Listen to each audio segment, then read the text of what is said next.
Hey guys, it's Dr. Coucher again. I'm going to be presenting to you guys Nursing 24/07's clinical conference. This is preparation for practice, career management, employment interviewing, professionalism. This is about creating your resumes and your cover letters. So what about career planning? Successful nurses view nursing as a lifetime pursuit, not as an occupation stepping stone. Um, Many of you in this class are going to be using your nursing career as a pursuit to achieve other things. You're going to go on to your BSN. You're going to go into your master's. Some of you are going to use the success you have to become unit supervisors, or you might be CNOs over hospitals. I expect to see you all doing some planning and achieving some goals. I hope that you are going to proactively develop a career plan that provides you opportunities for new learning, for challenges and opportunities for divergence in your career. Whether you realize it or not, yeah, I think you all know you began your career planning when you became an LPN and you decided to go for your RN. And let me just stop right here, because LPNs, I consider y'all to already be have a level of accountability and professionalism. This is just, for me, this lecture is just a stepping stone for y'all to use to get to your new level of practice, and that's going to be as an RN. And consider this. I want to put this out there. You may have a preceptor that is younger than you. You may have a preceptor who's been a nurse a whole lot less years than what you have been a nurse. Many of you have been LPNs for years. Some of you just graduated LPN school and went right into your RN. So just remember that you're going to have an array of people that are going to be precepting you, and take what you can from each of them. It's just kind of as a sidebar of things to think about. Okay, so for your entry RN career planning, you should at least include a commitment to use evidence-based practice, learn new skills or bettering practice by using role models and mentors, stay aware of and being involved in professional issues, and then furthering your education. Okay, so career planning begins with a SWOT analysis. You're not going to just stop with SWOT analysis right now. If you continue into your bachelor's or your master's, you're going to see this at some other time. The S identifies your strengths. The W identifies your weaknesses. The O identifies your opportunities. And the T identifies your threats. Identify your personal strengths: work experience, education, communication, and interpersonal skills. All of these things come into play. You need to do this when you start your career planning, and think about what your strengths and your weaknesses are before you go in to do any type of interview. So sit down and use this that I have given you. Use this as a tool so that when you are asked and you're not put on the spot, you know. Know what your communication and interpersonal skills are, computer skills, your flexibility, how you handle stress, how you deal with conflict, honesty, reliability. All of these things you need to look at and you need to know.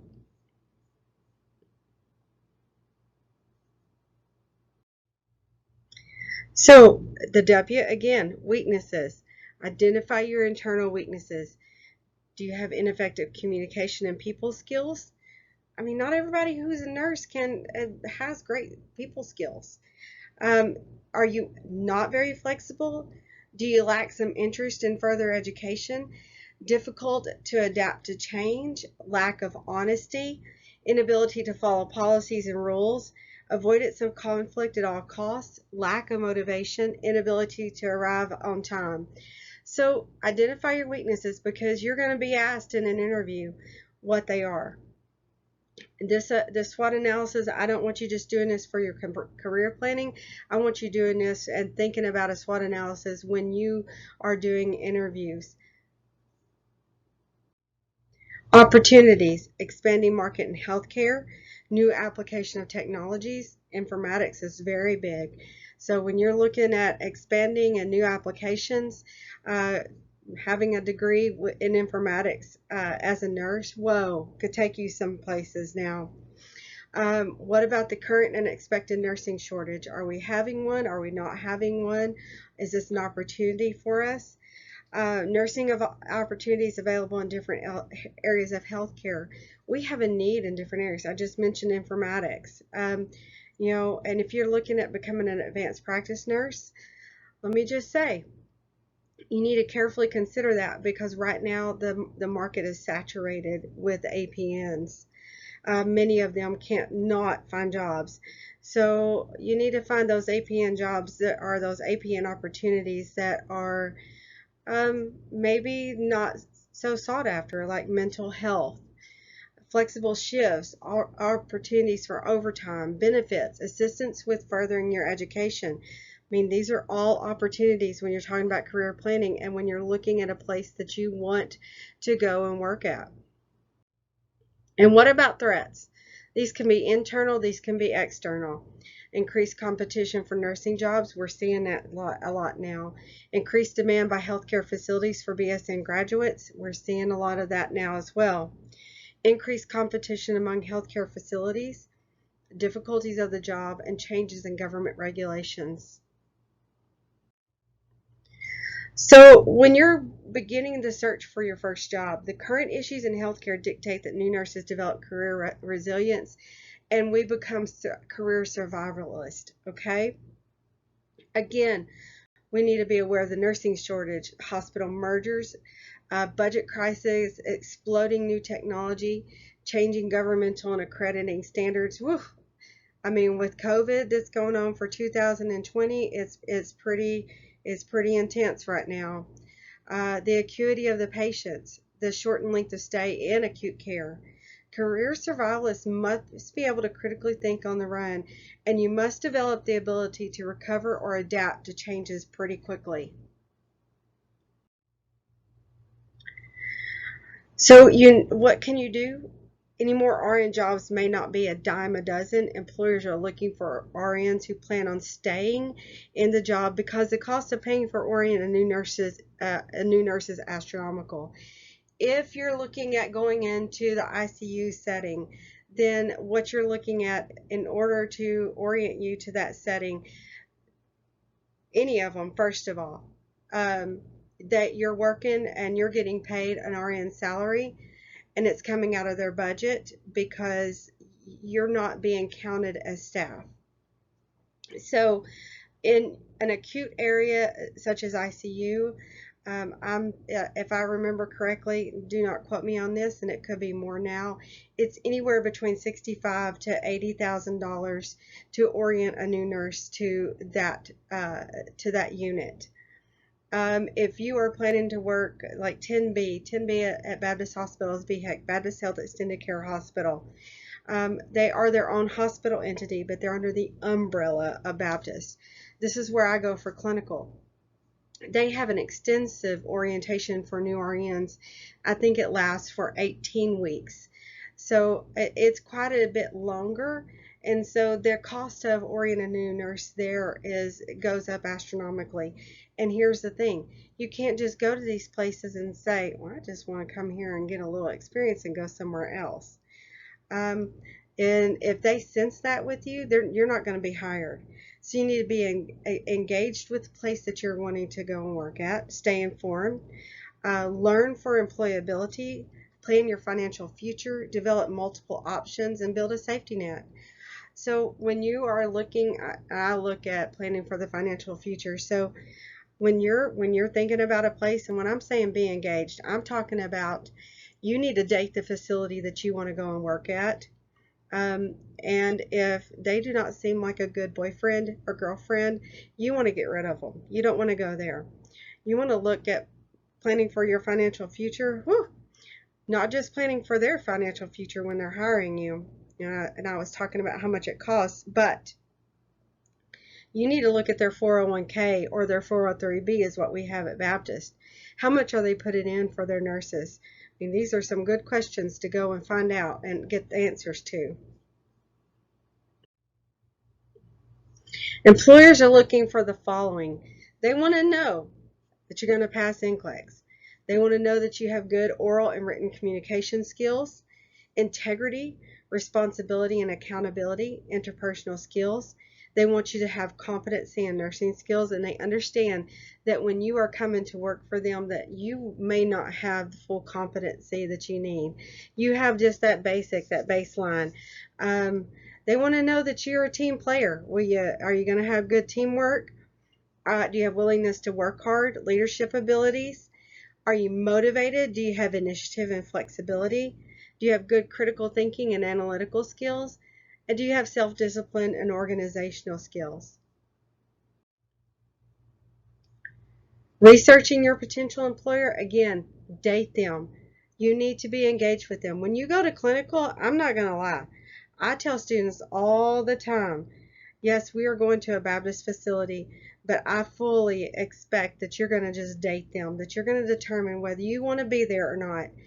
And the staff know that they need to treat you like a good boyfriend or girlfriend as well, because they're going to want you there. You need to compare, though, your personal values and philosophy against those of the employer. If they do not have a philosophy or values that you hold dear personally, then it might not be the place for you. You want to review the organization's mission statement. What is their philosophy of the nursing department? What do they believe that taking care of patients is? Is it a ministry for them? Is it a chore for them? Is it their duty? What exactly are they feeling, and what do you feel? Look at nursing administration on an organizational chart. I know that I'm probably offering things that you're thinking, I'm just going to go work. I really want you to start looking at these things. Does this organization have a multi-level, or do they have a flattened organizational chart? And look, we'll talk about that in one of your later lectures, but it is something to look at. Are there opportunities for frontline nurses to participate in policy development or revision, or are they a shared governance facility? Baptist has recently went to this. What career development opportunities are available? I mean, and also when we're thinking about going back to school, I mean, if we can get them to pay for it, then we want them to do it versus getting loans, correct? But also look at, just saying, are you wanting to work with them? Are you wanting to stay with them? Because many times you have to sign a contract when you take on those tuition reimbursements. Are salaries and benefits comparable to other organizations? I mean, let's face it, we have to live, so we need to know these things. So let's get down to writing our resume. The purpose of a resume is to get you that desired interview. It's a personal data sheet. It's a method of marketing yourself. First impression the recruiter, a potential employer, has about you. It's a time to highlight your skills, talents, and your abilities.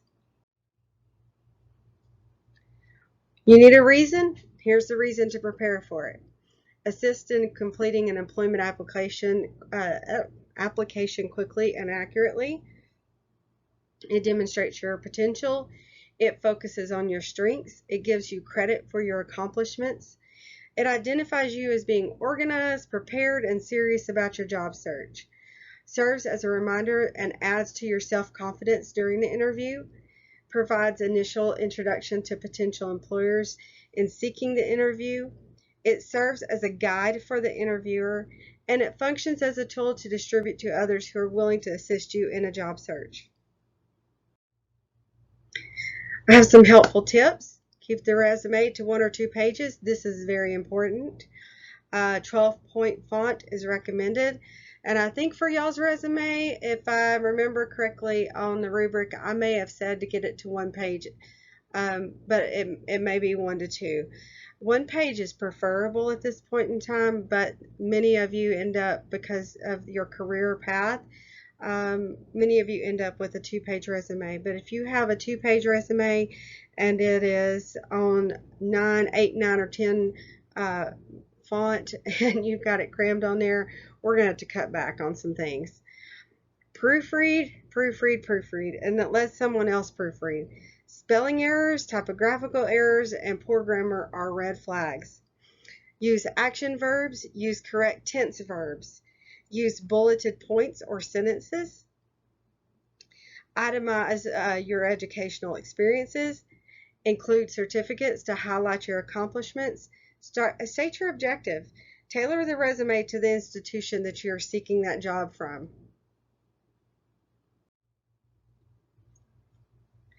So do not include personal information such as weight, marital status, your age, whether you have children, ethnicity, or religious affiliations. Not important.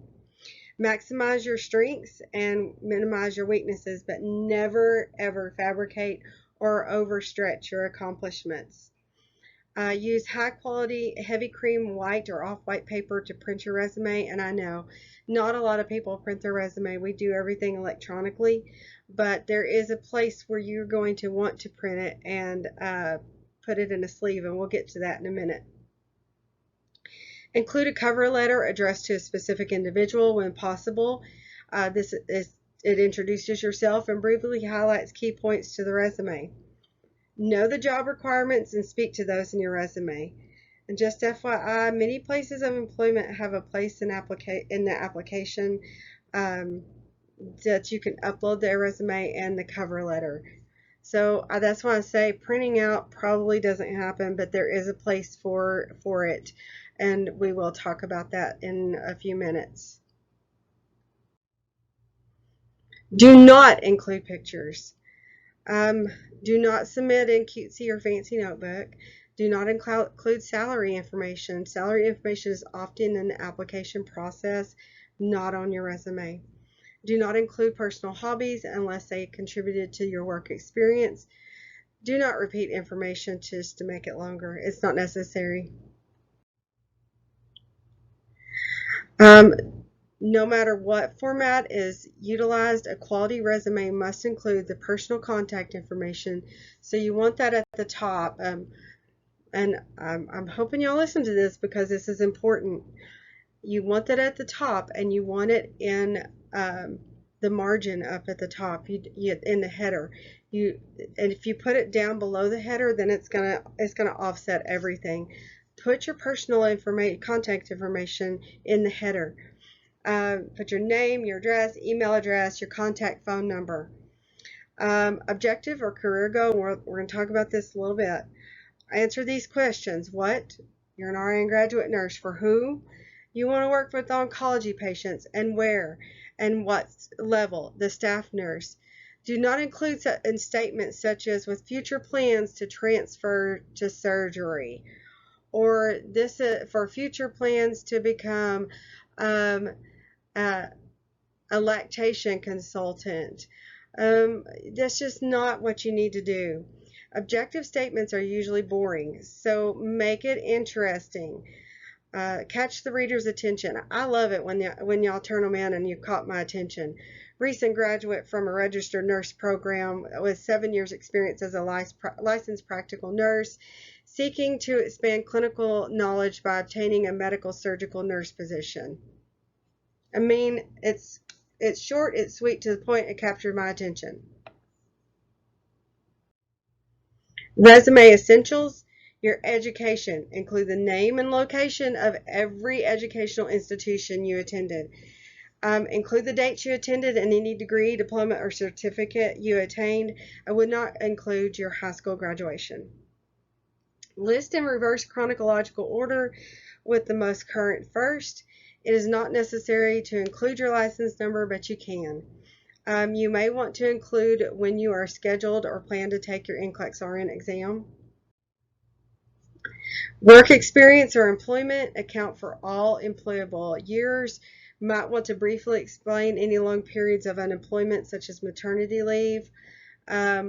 List in reverse chronological order with most current employment first. Include each employer, dates worked, years only is acceptable. The city and state for each employer. Briefly describe their duties and responsibilities for each position. Emphasize your accomplishments, any special things you learned, and any changes you implemented. Cite any special awards or committee responsibilities. For employment outside of healthcare, think about what you did or learned there that relates to your role as an RN. If you, let's say you were a a manager at a clothing store for 4 years, and during that time you placed orders, you ensured that the stock was there, and you did the hiring and the firing of employees. It shows a leadership position that you've taken. So I would want to include that. Now, I've had some people that have extremely long employment histories, and if that's the case with you, you might want to get with me, and maybe send it to me so we can look at what we might want to take off, especially if it makes your employment or your resume, 4 or 5 pages long. So we might want to look at that, and there could be some special circumstances. So if there is, please do not hesitate to get with me. Other sections, you do want to include your academic honors. If you've had any publications, I have had some students that have, contributed to some things in healthcare, and I think it's important that you include that in there. Any memberships to professional organizations. If you've had any internships, summer healthcare camps, volunteer work. Volunteer work is very important.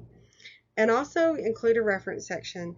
You may simply write references available on request, especially if you are running into the second page and that's where your references would go. You can just do that blanket statement at the bottom of page 1. Resume sections, just to go over it and be clear. Personal contact information, your objective or career goal, education, work, employment experience, and references. Those are all necessary. Community service, honors, awards, and achievements you may not have those, and that's okay. So now let's talk about your cover letter. The cover letter will serve as an introduction to your resume. Yes, I know many employers do not ask for a cover letter, but again, we're going to talk about this a little bit when we get to another section. This will be the first thing seen by a prospective employer, and it will have a significant impact on whether you get the interview or not. Believe it or not, it will. If you got a place to include the cover letter, you should do it. Purposes of the cover letter: acting as a transmittal letter for your resume, presenting you and your credentials to the prospective employer, and generating interest in interviewing you. A poorly written cover letter can eliminate you from the selection process before you even have an opportunity to compete.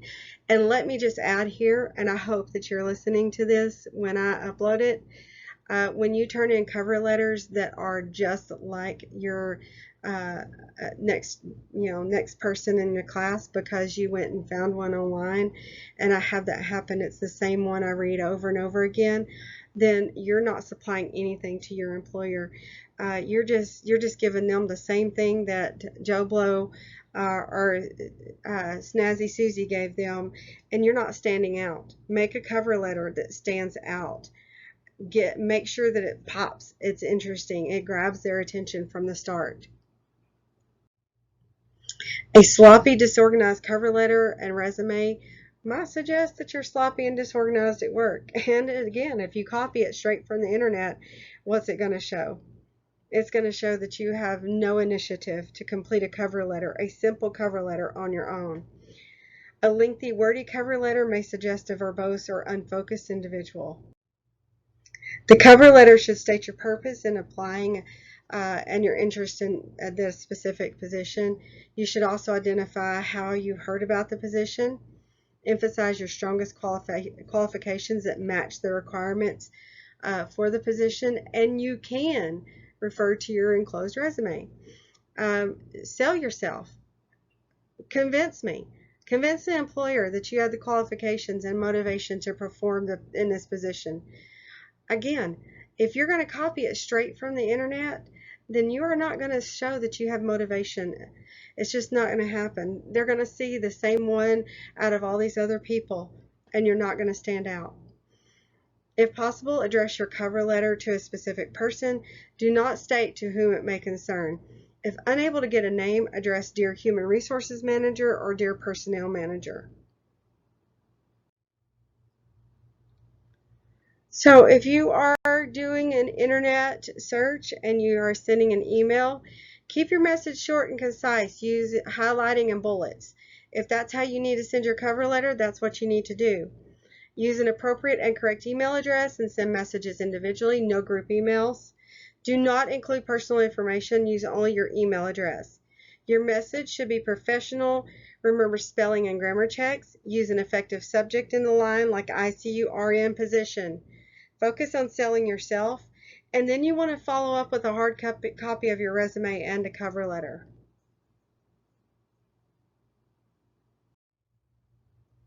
Now, here's where we want to talk about printing out things. It is recommended that all nurses begin and maintain a professional portfolio. I have one myself, and it actually is a Google portfolio that I have. It's a collection, and it can be a notebook or, like I said, an internet resource of materials that document a nurse's competencies and illustrate expertise of the nurse. A professional portfolio is an excellent tool to bring to the job interview.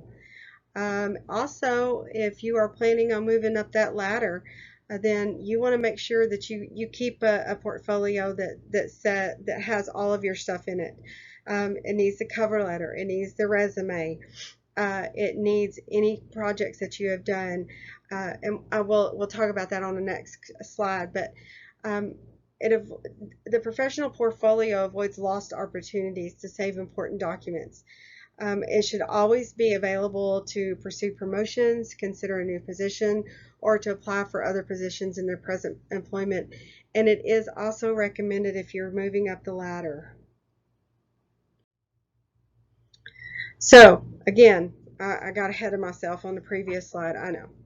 You'll want to start a professional portfolio as soon as possible. I said last year, and I guess this year because of COVID-19 for 2020, I did not start this, but I think I want to require a portfolio. You can put your projects that you've done in or in school in there. You'll want to start that professional portfolio as soon as possible. Right now would be great. If you desire to move ahead in your career and up the RN ladder, then you'll need this to start. So this can be an electronic version, which may be best, or it can be a binder. If using a binder, ensure that you utilize sleeve protectors for your papers. And this is where you would want to print out the resume, cover letter, or any other paper that you have on nice paper. I know that made a whole lot of sense there, but I know what I'm trying to say. Such as your project that you did last semester, and then you're going to build on it for this semester. So you would take pictures and I think y'all are doing a board of some sort. I don't know about the evidence-based project. I know that it's being done, and I know that it is an important tool that should go into your portfolio. If you are doing it electronically, then you need to scan any documents you have and put into the electronic portfolio. And you also need to make sure that if you put it in a binder, that again it's in sleeves. What it needs to have is the biographical information, your educational background, certificates. If you have certificates that you have achieved, make sure you put those in there. Of course, your employment history is going to be probably on your resume. You want also to put your competency record or checklist in there. You want to put your personal or professional goals, professional development experiences, presentation you plan on doing this semester, publications, professional activities, honors and awards, and any letters of thanks from patients, family members, nurses, or physicians. If you've received anything in school, if you went to, what is it called? I can't even remember. It's that leadership thing that we do, and we may not have done it this year because of COVID. But this needs to go in there as well. So let's talk about your job interview, purposes and goals. Excuse me, the interviewer seeks to obtain enough information to determine the applicant's suitability for available position. They want to know, what's that person going to do? The applicant obtains adequate information to make an intelligent decision about accepting the job, should it be offered. The interviewer seeks to conduct the interview in such a manner that, regardless of the interview's results, the applicant will continue to have respect for and goodwill towards the organization. And I'm going to stop right here and tell you, I don't think you can see me, but I'm going to show you, I'm a gut person, okay?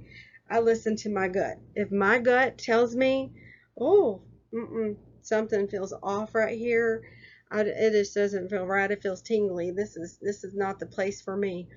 Then I listen to what my body's saying. I watched somebody present to us one year for safety and security, and he said that you know that people should learn to listen to their bodies, and when the hairs on the back of your neck stand up, then you know that something's off. And I'm not saying that the hairs on the back of your neck are going to stand up about an organization, but I'm just saying that you know when when it's comfortable and when it's not. And if it's not comfortable to you, then don't accept that position. You have different types of interviews. You have a screening one, a structured one, an unstructured, and multiple interviews. Screenings, preliminary interview, they just want to in person or by phone. The representative may call. Know that I've had that happen before. A representative called me from the organization and wanted to find out a little bit about me and determine if I would be a good fit for their job. Well, they ended up they were looking for somebody full-time, and I was wanting to do some part-time adjunct online, so I didn't quite fit that position. A structured interview. This format, the interviewer explores certain predetermined areas. They use questions which have been written in advance, and I think this is what you're probably going to see a lot. They're going to ask you questions. They're going to look at your experience and skills compared to specific job description or task. And that really is the common one used. And they might ask you, what would you do in this situation? The unstructured, although the interviewer is given a written description of the ideal candidate, they might not be given instructions on what specific areas that they need to cover. So they're just winging it. And then there's multiple interviews. That's commonly used for professional positions. So you'll do a series of interviews. Situational interview and group interviews also happen. Situations are set up which simulate common problems, and so along with that structured, you may have some of the situational as well. Common problems you might encounter on the job. Your response to those situations are measured against some predetermined standards, especially when we're talking about conflict management. What would you do in this situation? A group interview may be interviewed by 2 or more representatives at the same time. I know that Saline Memorial used to do this. I'm not sure if they still do. My daughter went to work at Saline Memorial when she graduated nursing school. And I know I'm using a story, but this is what she had. She knew where she was going to go work. She knew that she was going to work on the 4th floor for med surg. She had been a patient care tech there for a year and a half prior to graduation. But in order to get the position, she had to interview with everybody.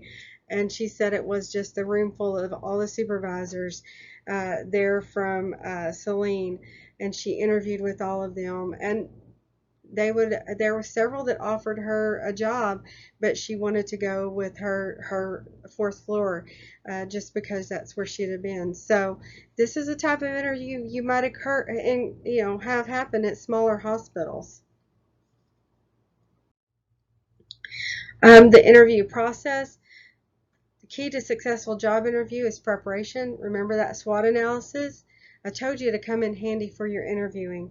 So collect data about your prospective employer. So as you're doing your own data, you want to look at some of their stuff. Date them. I know I said that before, but you've got to date them. Look at their mission, their values, their philosophy, reputation in the community, types of services provided. Okay, let's talk about that for a second. If you happen to be somebody who is totally against abortion and the facility that you're looking to work at does abortions on a daily basis, and you could be in on an abortion situation, then guess what?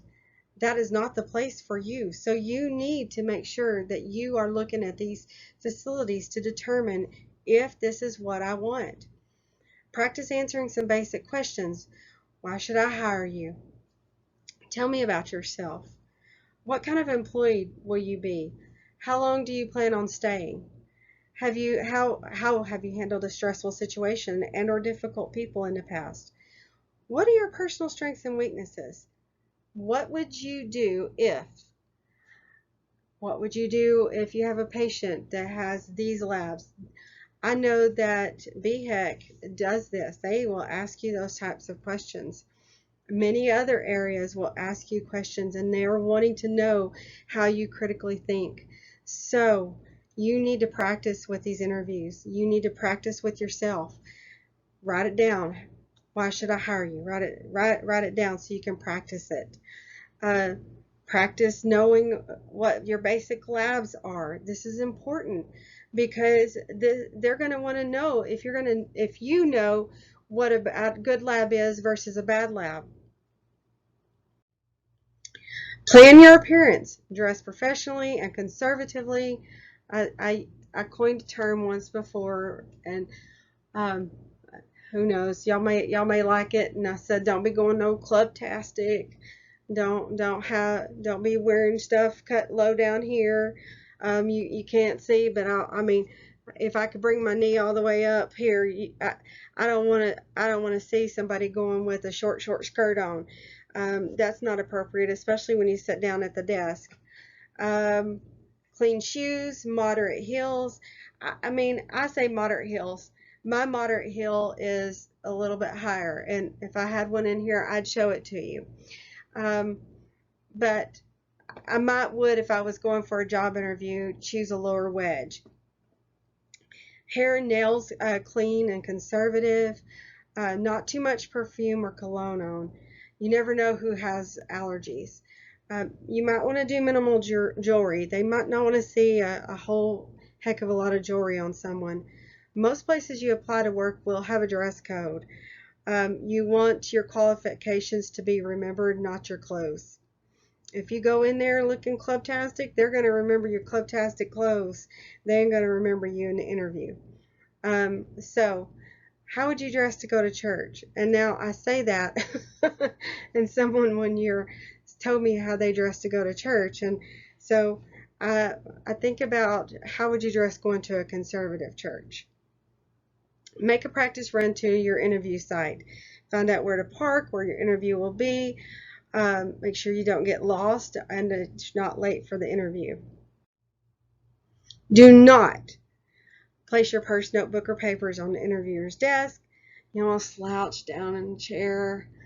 Play with your clothing or hair, and that's hard to do because sometimes I'm always like, we always do this because our hair bothers us, but try not to do it. Um, get your glasses adjusted beforehand. I wish that mine were more adjusted, but they're my old readers, so they slip a lot. So you might want to make sure you wear glasses that you're not constantly messing with. Don't chew gum. Don't be evasive. Don't interrupt or brag or mumble.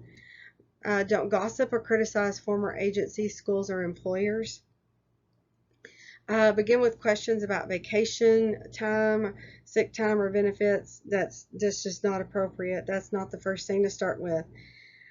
Do not treat this as only a temporary job or position until something better comes along. They can sense if that's what you're doing, so do not do that.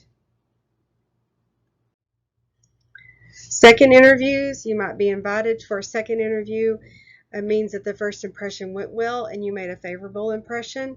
Second interviews may include a tour of the facility and meeting with higher level executives. It also may have you meeting with all their charge nurses. Second interviews may also be group interviews where you're interviewed by the group of nurses with whom you'd be working. You might be coming back later to interview with the night shift charge nurses. You may want to bring a few extra resumes and references with you to these interviews. And you want to follow the professional recommendations and just be yourself. I know you're going to be nervous, but be yourself. Selecting the right job for you, you want to look at immediate work you will be doing. Should it be a good match with your skills and interests? Development, you want to look at direction, the work climate, and compensation. Yes, you do want to start looking at that. Remember, you don't want to start with that though. Ensuring a successful first year, because guys, and we'll talk about it in one of my lectures coming up, but you are going to have a little bit of shock for the probably for the first 6 months that you're there. Maybe some of you won't have as bad a shock because you've been working in a professional role for a while, but some of you might, especially if you've been working in an office. So you need to adopt the right attitudes and adjust your expectations of self and others. You need to manage a good impression and build effective relationships. Smile every day and leave your personal problems at home, okay? Develop organizational skills. Be a team player. Nursing is a team sport. Master the skills and knowledge of the position. Listen more than you talk. Put your patients first. Respect everyone and learn. Learn, learn, learn, learn. Lifelong learning is key. I'm telling you, I still walk into clinical with students, and my expectation for the day is that I'm going to learn something new. There's going to be something that I don't know. There's going to be a patient who has a condition that I've never heard of before. And I will be the first to tell you, I don't know, but I will find the answers out. Okay? So adopt that. That you want to make sure that you're willing to learn and that you don't go in there like, I got this. What are you talking about? I got it. I got it. Because the first day that you walk in there that way is the first day that something goes really wrong with one of your patients. And then you leave there feeling so defeated. And the patient maybe not in great condition. And then you feel responsible. So go in there every day humble and know that it's a learning experience every day. And I'm here to do this. So this is just a copy of what is on the portal. You do have this on the portal. It is the guideline can be found under the portal syllabus course guidelines. But this talks about the cover and letter and resume. This is an all or nothing assignment. I'm not going through and we don't do this with this assignment. If any aspect is not completed according to what the rubric is, then you will receive a 0. So you need to make sure that you print this out and you follow it. You need to look at the suggestions that I have in this lecture, and I hope that you're listening to it. So this is the grading methodology. This is what we're using. 20 points. Failure to complete the assignment in its entirety and according to the rubric below will result in a 0. It's how it is. It's what we're doing. Okay, so this is just a sample of a cover letter. I have told you how many times to enter. I have told you to leave a space between the paragraphs. I've also told you to double click in the header to create your own letterhead. It's the same that you're going to do on the resume. Double click in the header. Do not put it, and I wish I could point to you on this page here, but do not, whatever you do not put it in the body. You need to put it in the header. I'm serious about this, guys. For the resume layout, it does not matter to me what layout you choose to use, just as long as it contains the information specified. I will be grading for content and following the rubric. If you want my feedback and plan to use it, then let me know, because I'm more than happy to provide you a professional feedback response. This response takes a little time, therefore I typically look to see if the rubric was followed. However, I do expect professionalism. If you are not going to be professional and you're not going to turn in a resume or cover letter that's professionally written, then you're going to receive a 0. I do look at the content, but I'm not going to give you major feedback on it. I'm telling you, unless you tell me. I want to know what you think, Dr. Coucher. I want your professional opinion. If you choose to have my professional feedback and you intend to use it, then let me know in the message box for the assignment when you turn this in. All right, you guys, y'all have a great day.